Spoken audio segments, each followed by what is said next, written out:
Okay, we're ready to do the Rubens today. And I'm going to do, was going to do the 1950 brownies, but I found something that sounded a little bit better, like something I wanted to try. And it's called Toll House Cookie Pie. So I thought I'd try that. And I figured it might be kind of interesting to try it anyway. But I did preheat the oven to 325. And I don't make the crust, I use a Marie Calendar. You can get 2 of them at Walmart's for, and they're the deep ones for, let me see, I paid, I think it was $2.79 and for a pack of 2. And I'm going to use one unbaked. And I took in a fork and I just did some tiny little things, not all the way through, just little air bricks on it. So it won't shrink and pull into the middle. And you're going to take, and I'm going to have to go back and forth and use a mixer. I have a half a cup of brown sugar. I have a half a cup of granulated sugar in a bowl. And I have room temperature. I have 2 large, well, actually 2 extra large eggs I'm going to put in there. And I'm going to put 1 and 1/2 sticks of butter in there. I'm going to cream that tomorrow. I'm going to cream it together. And then take it over there. I'm going to put that in there. I bet these are going to be really good. They sounded like it. There's not a lot of ingredients either. I was really surprised. So I'm going to take the bowl and go over here, plug this mixer in, and I'm going to take and blend this.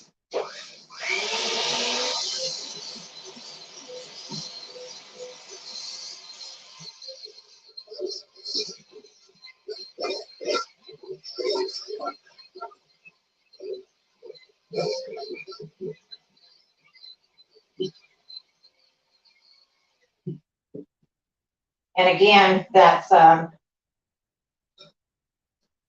very good. 1 and 1/2 sticks of butter. I did use the salted butter.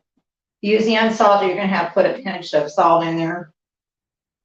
There's 2 extra large eggs, 1/2 cup of brown sugar, and 1/2 cup of granulated. So that's 1/2. It's a total of 1 cup of sugar, but it's half brown and 1/2 cup of granulated. And again, 2 extra large eggs and 1.5 sticks of room temperature butter. You can use margarine too, but I'm using butter. And you want your eggs room temperature too. Always when you're baking, you want. And that way, see, it creams. It's real creamy. You look at this. It's all creamed together really well. You try to do your butter or margarine when it's cold, it's going to leave, big chunks in there. And then the eggs room temperature, and they just mix better. Then you're going to take, I have a teaspoon of vanilla there. And I'm going to take this, I'm just going to blend that in here real quick so I don't have to run back over there. And it doesn't call for much. There's only 2 more ingredients. And again, it's 325 your oven, 1 unbaked deep pie crust. And it bakes for, said 45 to 55 minutes. So you want to watch that. You don't want to overbake it. It go in the middle. I got finally found some of these long toothpicks I like to check cakes and stuff with, and you're going to check it in the middle. Usually you can smell them when they start getting close to being done. And if it's done in the middle, then it's done. Of course, don't stick it in the chocolate. Try not to stick it in the chocolate chip, because then you're going to pick that up and think it's not done. It's 1/2 cup of regular flour, all-purpose flour in there. And of course, I use the white lily like I told you. I order it from Kroger's and have it shipped. I can't find it any place here. They're always out of it. So I just order it through there and I have them ship it to me. I usually get 3 of the all-purpose and I get a couple of the self-rising. And that gets us through a long night and have to worry about running out. And I try to get enough to where I've got $35 order, so I don't have to pay any shipping. If not, it's like $3.99, so it's worth it. I can't find this stuff in the stores here. It's white lily flour is sold more in the southern states like South Carolina, Alabama, Kentucky, those parts of the South. Even though I'm in Texas, it's still they just they say they have it, but it's always out of stock. So that's why I have to do that. And you're gonna use. I got the minis, but it's 1 cup of chocolate chips, and you can also add a half a cup of nuts to it if you want. I'm not going to put nuts in there because some people don't like the nuts. So, but you can put a half a cup of walnuts, pecans, whatever you want in there. And I'm going to mix this all together. And like I said, it's a 325 oven, and it's going to bake for, it says 45 to 55 minutes. So, till the toothpick in the middle comes out. It's basically like your cookies. I mean, you got to allow for that crust to get done, So I'm going to take this and get this all in here like this. And we're going to do the Rubens. Wednesday, I will do the stuffed peppers. And then Sunday, I will do the Elvis Presley meatloaf. And I'm going to fix some peas. And I think I'm going to do, if I don't do mashed, I'm going to do scalloped potatoes. I'm not clear yet on that. I haven't decided yet what I'm going to do that. So, and by Wednesday, I'll try to do the brownies for you either that Wednesday or that Sunday, the 1950 brownies. But we had so much stuff the other day from cakes from birthdays and the pumpkin stuff and things that, and I bake so much, and I really burn people out here on a lot of baked stuff. They get burned out pretty easy here. So I'm going to just take this and take it in the back of my finger and just put in this. And I'm just going to, I want to get all that out of there, and you think it's just enough to fit the shell. And I think this would be really good. It says you can serve 8 slices because it's pretty rich with my hands. And they say you can mix up, just beat up some whipping cream or some vanilla ice cream and serve on top of it. I think either one, even Cool Whip mini, that'd be good. So this is what it's going to look like right here. And you're ready to put it in. And again, 325 oven, 1 unbaked pie shell. You can make your own. I didn't this time. I buy them Marie Callender's for any of the deeper ones. I like theirs because they always turn out pretty good. It's half a cup of brown sugar, half a cup of granulated sugar, 2 extra large eggs, and 1 1/2 stick, which is 3/4 cup of butter. And you want the eggs and the butter at room temperature. And then you take in a teaspoon of vanilla, cup of chocolate chips, half a cup of flour, and you can use a half a cup of walnuts or pecans if you want. But you're going to be, like I did if you didn't get here in the beginning, the eggs, your sugar, and your butter and margarine together. And if that's at room temperature, it'll come out real smooth and you don't have to worry about lumps in it. And I use salted butter. If you're using unsalted, add a pinch of salt to that. And you beat that up real good. And I put in the teaspoon of vanilla. I stirred it in with just a spatula. The half a cup of flour, and I put the cup of chocolate chips in. Let me see, I have my oven beat. Let me get this in the oven. So I'm going to set this over in the oven, and I'm going to watch my time on this.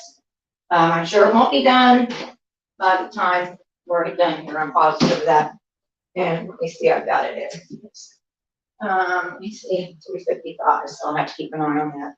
I'm going to check it about probably check it the first time about 4:30. Yeah, because that'll be 35 minutes, and then I'll check it again about every 5 minutes from then on.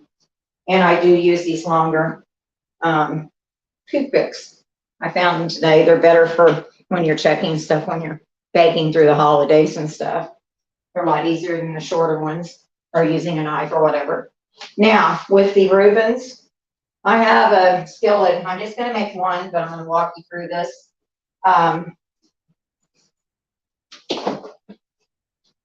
And I didn't even cook my corned beef brisket like I told y'all I was gonna do. I was gonna put it in at 8 o'clock and then let it cook, you know, in a crock pot. You can do that, or in the oven. But my daughter put it in the Instapot and cooked it for me this morning, and I think it cooked in 90 minutes. So, and we let it cool, and then she sliced it for me with an electric knife. This is about what I got here. That's about the thickness that you want. And so if you have an Instapot, you can figure about 90 minutes, let it cool, 30, 45 minutes, you know, up to an hour, and then slice it real thin. I have a sharp knife, but we used, she used an electric knife for me on it. And I have Swiss cheese, just regular. You can use the ones with the holes, just regular slice Swiss cheese. And I'm using the Texas toast is what I'm using. You can use rye, you can use, you need a firmer bread than just white bread, like I would stick with the rye or pumpernickel or sourdough or the Texas toast. I would stick with those. And I'm only gonna make one sandwich. Butter it on one side on each of these, which I've done. I softened some butter, and I've got those ready to go over here. I drained 1 can of Bavarian sauerkraut, and that's what I'm gonna use on them. And then in this bowl, I made the sauce. I'm gonna show you how I made it. It's very easy to make, and you just taste it and get according to your liking. It's mayonnaise. It's well, it's not even a really hot sauce brand. It's just this. It is a hot sauce, but this is what I use. This samples here. This one, I use probably a tablespoon and a half in there, and then probably about, saying, a good cup of mayonnaise. And I didn't have sweet relish, so I chopped up about 3 small pickles, sweet pickles. And you can use dill too if you want to. I just chopped them up, and I used a little bit of the juice, just about a half a teaspoon of the juice off that, and I put a little bit of pepper in there, and I mixed it all together. And this is your sauce for your Rubens, because this is more or less what you get in the store. Now, I haven't talked to you all about cost for a while. I did get this. I got any of the plain label brands of cheese. I think they're all, as long as they're, you know, real cheese and not imitation. I got this. It was $1.79 for this package of the Swiss cheese at Walmart, and it's sliced. I think there's, I don't know, there's either 8 or 10 slices. I'm not sure. So, excuse me, the Texas toast, it was $1.20. I think it was $1.23. And the can of the kraut was 99 cents. It's Bavarian kraut. It was Libby's brand, I think, because it's really hard to find. And the corned beef brisket, I got it, I think it was like $11 for it. But compared, you can get, 6 good, nice sandwiches out of that. And compared to what you pay if you went out and bought them or whatever, you know, that's where your difference is on your cost and stuff. Of course, usually I have butter and margarine and the little bit of mayonnaise, sweet pickle, and the little bit of pepper I used in there, and a little bit of the hot sauce, you know. So that's it about the cost. So I got this on medium, putting my side butter down over here in this. I'll move you over here so you can watch me. Let me see, I think y'all can, I think you can see it pretty good from there. And I'm going to bring the meat over here, set it here. And I have 1 piece of bread in. And I'm gonna bring everything over here. Sorry, I showed you how to make the pie. And I take, before I put, while that one's in there, I take and I put the sauce on there while that's in there. And I didn't butter the skillet because you got butter on the bread. And I take and put that on there like that. I take and put some of the sauerkraut that's been drained good, or it'll be too wet and you'll make your sandwiches fall apart, you know. Just want to cover it pretty good, you know, thinly over there like this. And then you're going to take a little bit of your corned beef. You're going to lay it on top of that sauerkraut. And it's just as tender as it can be. It's just falling apart on me here. And I'm going to take, now then don't overfill them because they'll tear on you if you do. Then I'm going to take, let me get my cheese. I'm going to take one slice of the cheese and put this on top of that. Here, that's one slice, maybe two. Yeah, that's one slice. Put that on there, and I'm going to take this other piece I've got buttered on one side, and I'm going to put some of that sauce on this side of the bread and put it on there, and I'm going to watch it. I'm going to kind of press that down, and I'm going to get my spatula here, and I'm going to tell you about the Texas tea because somebody asked me about how I make my Texas tea. And I turn that over slightly brown. It could brown a little bit more, and kind of push them down like that. And I'm going to turn it back over and let it get a little browner. Turn a little bit too quick, but I didn't want it to get too brown. What I do, raise my hands again, guys. For a Texas tea, we like it strong and we like it sweet. And for this size pitcher here, right here, and I use my filtered water on the refrigerator. I fill this cola with filtered water, and I take 5 tea bags of the family size. I use Louisiana or Lipton, whatever's on sale, and I use 5 of them because we like it strong. I take these like this, 5 of them. They're this size here, and I put mine in my microwave for 4 minutes, and I let it set for a little bit, and I take it out, and I take the filtered water. I fill the pitcher up with the filtered water up to that line right here that's at the top, because you're going to have that that's got the tea bags in it. And I take 4, I don't know what you call it, of these ladles like this of the sugar and put in there, this size. So it's probably about 2 cups to that big pitcher. And so I take the tea after it's in this bowl, and I press on them, put that tea in, and I take and put it back in here until I've got all the tea out of those tea bags so they don't bust, and just get all your tea out of it. And then the sugar's in there, and I just mix it up, and that's what I make my Texas tea. Now you can't make it on the stove. You can make it on the stove, and I do sometimes, but it's just as easy. You do it on 4 minutes in your microwave, and you're using filtered water that's cold. It's going to just steep it. It's not going to boil it or anything like that. But that's what I do. Now, see, this one's nice and brown. This is the color you're going to want it. You can see this on this side. You got to put it back on. That's going to be that. And like I said, we're going to be able to get six good sandwiches, if not maybe 7 out of that. Whatever, the loaf of bread and the cheese. But that's how I make these Rubens. I have used rye bread. I've used a dark rye. I've used sourdough. I like this the best because it holds together very well. And then I walked you through the Toll House chocolate chip pie.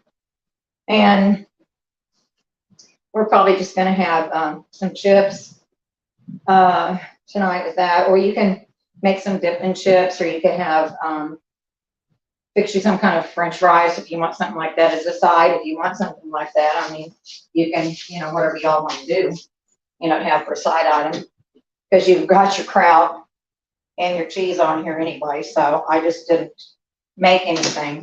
You serve some pickles on the side too. Let me get a paper plate here. And like I said, you want that cheese. I just press down on it. And you want it like that. It's good size, and it will fill you up. And I just take, and if there's any kraut or anything fell out, I just tap the skillet. I turn it off, so I'm ready to make the rest of them, which they're not ready to eat yet for a dinner, but I'm gonna eat this because I haven't ate today. Yeah, so I'll eat that for mine in a little bit. And like I said, the Toll House cookie pie's in the oven. Now, Wednesday, I checked the price of the peppers today, and they do have them 3 for $1. So I'm going to get 6 of those, and I'm going to cut the top off of them, scoop the inside out. I'm going to go ahead and parboil those in some salted water on the stove, and just get them until they turn from that bright green to a dull green. Take them off, turn them upside down, let them drain good, and keep the tops to them if you want to use those tops.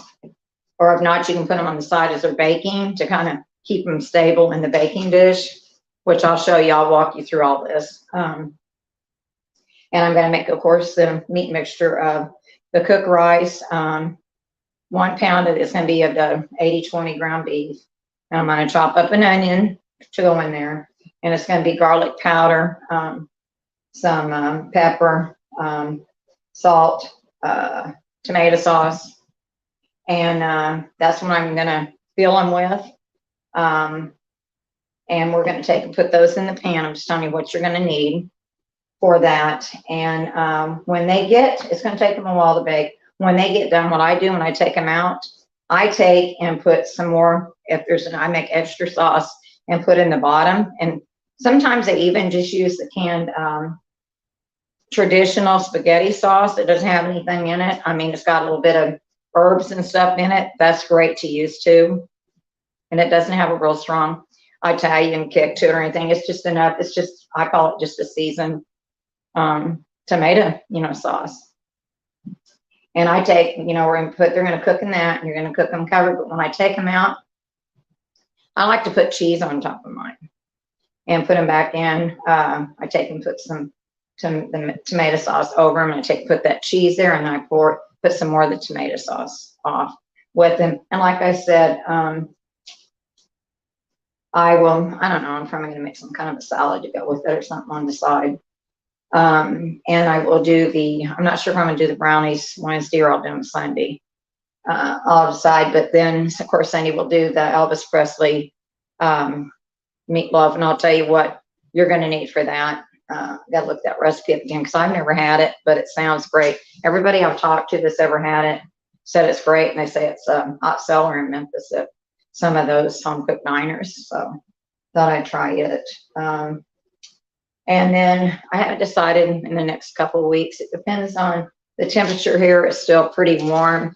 I do want to get into making some chili, some homemade potato soup, get into some dishes like that. Shepherd's pie, and we'll get in October. In October, I'll start getting into your side dishes for your upcoming holidays, and like maybe a pecan pie. Show you how I do pumpkin pie and pecan pie.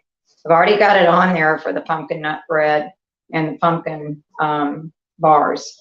So that's on there, the date nut bread. I'll do probably just do the pumpkin bread too. And I will see what, I might even do a zucchini bread. Zucchini bread's really pretty good. I haven't made it for a long time, but when I lived in the country and I had lots of extra zucchini, we'd take and grate it up and we'd make them and we'd freeze them, or we'd give them to the neighbors. I'd take and grate those, the zucchini up, and I'd freeze it, and then I'd have it for when I was ready to bake. So that's something. And then, like I said, I've got some dips coming up, some different kinds of side, appetizers and stuff. I'm going to show you how to do that. They're not expensive, but they're good. They're filling to serve a lot of people. And I just made one, as a matter of fact, the other day with some canned Mexican corn, and it had a little bit of cream cheese in it. It had shredded cheese in it. It had chopped up green onion in it. Trying to remember. I don't remember what all I had in it, but I was surprised. I mean, with the stuff in it, was really easy. If you think it's going to be too not thick enough, but you have to let it sit in the refrigerator and get cold. It's not a hot dip. It's not a hot dip. And I put, it even has a half package of taco seasoning in it, and some pepper and a little dash of cayenne pepper in it. But it's really good. And with tortilla chips and stuff. And like I said, I've got a dish I'm going to make where I use the little small cooked cocktail shrimp, the little bitty ones like this that are already cooked. You basically just thaw out some, get you some spreadable cream cheese that I take and put on some real dried patted out leaf lettuce, or I take and put it on there, and I take and make a cocktail sauce to go on top of that and put those shrimp. There's a lot of things that you can do that are easy and they really taste good, and you serve it with crackers. And then, like I said, I have this, it's the raspberry jalapeno jelly, and you can take just a block of the cream cheese and take it out of that foil, put on a plate, pour some of that over, and put crackers around it. Oh my gosh, that stuff is so good. Panthera, my niece told me about that. And then I'm going to do her, it's her sausage appetizer. They're little sausage balls that you take and bake. And it's only got 3 ingredients. I think it's Bisquick, cheese, and it's half hot sausage and half regular breakfast sausage. So I'm going to give you an idea of some of the things. And I even have, I'm going to make my homemade cranberry relish for y'all. And I have this one cranberry sauce I want to make for you and show you how to do it. And it has applesauce in it. It's really good. And then we'll get into the different kinds of dressings. I want to do some Cornish baked hens with the wild rice. Those are really good. And we have those a lot. Well, we have them a lot of times around either New Year's, or we'll have them sometimes around Christmas or Thanksgiving. It just depends. And of course, different ways to fix your ham with all your different kinds of desserts and side dishes and rolls and things like that. So anyway, we'll get into that at a later time. So that's just a little bit of updates on what we're going to be doing. I think I did tell you all about a lady I was wondering about the case. It happened in San Antonio. And she was a 39-year-old mother of 2. She had been married twice, and she had a baby by a 12-year-old, and she had a 3-year-old by with her significant other that they were no longer together. And he took the little boy a year ago and had him. And she had all kinds of degrees from college, very intelligent woman. She just got a full-time position with the law firm there. And this was on July the 5th. And her mother said her and the significant other had been arguing quite a bit that weekend, and he was wanting to get back with her and she didn't want to. So anyway, she was running late on July the 5th that morning going into work, and she called her workplace and told them she was running late, she'd be there. And I think she was 15, 20 minutes from work. Well, she never got there. And she was found supposedly, she pulled into a mall strip center there, pulled into a place and parked, climbed, and they said they never seen anybody get out or change positions or anything on whatever security camera they had footage of. Got in the passenger side, reclined a little bit, put her where you couldn't see her from the window, went to sleep for some reason. And she was actually only there 2 weeks and 4 days, but a security guard finally checked the car after he said he'd seen it there. I've heard 10 days, I've heard a week, I've heard 5 days. And he was going to approach it, and the smell was so bad he called the police, and she was in that car, but nobody had noticed the smell or anything. And the thing that amazed me, there was a picnic area right around there. There are people there's 54 different stores, I believe, in that strip center. There is even a theater where people can go to the movies and stuff. There's a drive-through outside, ATM machines. I thought that was strange. And they had the camera footage of the doorbell cam of her leaving. We didn't see her get in her car, and she lived in a dead-end cul-de-sac. So there's one way in and one way out. I mean, no place to, and she lived right there at that. You could see her mother's vehicle. She lived with her mother and her 12-year-old son, and he just got back from band camp. And she had this 2020 Nissan. I can't remember what it was, but it had all the sophisticated stuff on it. You can't see her actually get into that vehicle, but supposedly, I guess she did, or somebody got her in there, or somebody drove her in that. I don't know. But I mean, she left her phone and her Apple Watch at home in her bathroom. Didn't take them. And of course, you know, you can track people with their phone and their Apple Watch. We can the vehicle too, but more so with the watch and your phone, if you know how to, I guess, do all that stuff. So I thought it was strange that she would have been there all the time and nobody was smelled anything, or it just seemed very odd. Anyway, they ruled, they got the final ruling, and this is the way they ruled it, that she had pulled in there and she died from, what is it called? Hypothermia or whatever it is where you're in there and you get overheated. Because keep in mind, here in Texas, 100 degrees and up outside. So inside that vehicle could get up to 165. I mean, sometimes it gets hot enough. You could actually fry an egg, I think, on your dashboard, and I'm not kidding you. The steering wheel's sometimes so hot you can't stand to touch it. But you know, and they ruled as that, and that she was intoxicated to the point to where it was enough to kill her.